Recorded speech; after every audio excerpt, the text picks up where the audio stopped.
I mean, you obviously in a good place now with your boys, and they seem to be doing well. Is that right? Yeah, incredibly well.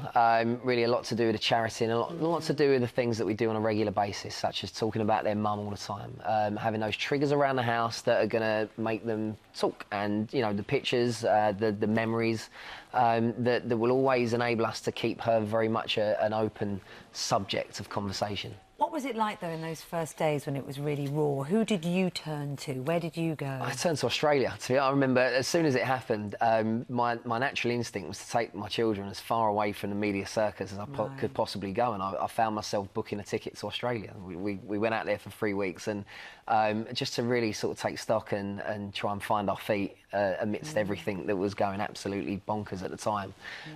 But yeah, grief encounter were there from the word go as well.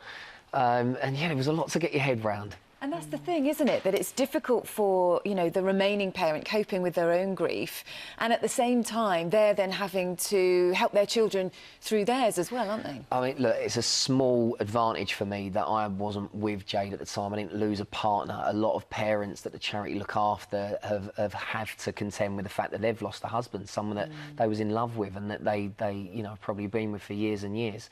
So that would be far harder.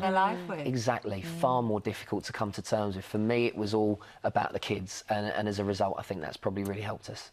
And the staggering thing is, as well, you know, you think that this is a relatively rare thing that would happen to children, but it's one child in every classroom, 1 in 30, that is going to lose a parent as a child, which is, it's really difficult for them. What I find really uncomfortable is the fact that you've got all of these children that probably aren't getting the support that the children that Grief Encounter are looking after, as you saw on the film there, are actually receiving, because there's a big difference between a child in their bereavement, in the development of their bereavement, that has got the help, and a child that hasn't. A huge difference, in fact, that will probably have big ramifications on their adult life and the kind of people that they're conditioned to be as a result. What can you do if you're not perhaps the other parent, or even perhaps the grandparent, but you know a family? There'll be lots of people watching that know families that have lost someone. How can you best get involved? Because there's sometimes a fear of intruding, isn't there? But also you can be a vital support at that point, can't you? Never knowing how to approach it. I mean, the point is that the person who's bereaved is not going to say to you, right, this is how you need to talk to me about the fact that I lost my husband. I think that the best thing to do is actually, if you want to say something, if you want to support, talk to them about it. Just say, how have you been since, you know, since your tragic loss? And they'll soon tell you how much they want to talk about it. And very often, everyone who's lost someone, they're dying to talk about it. They really, really want to share it. They want to express it. And if you are able to give them that sounding block, then they're going to be very grateful for that.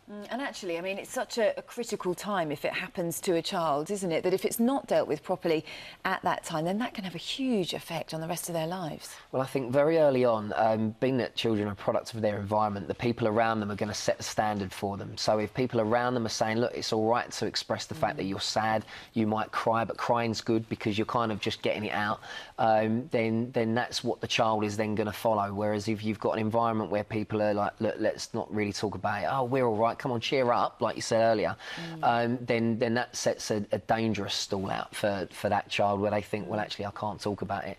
And that black mist that is grief will never ever leave them. It will be inside them, and it's something that needs to be released at regular intervals. And of course, children do that. We as adults do that through talking.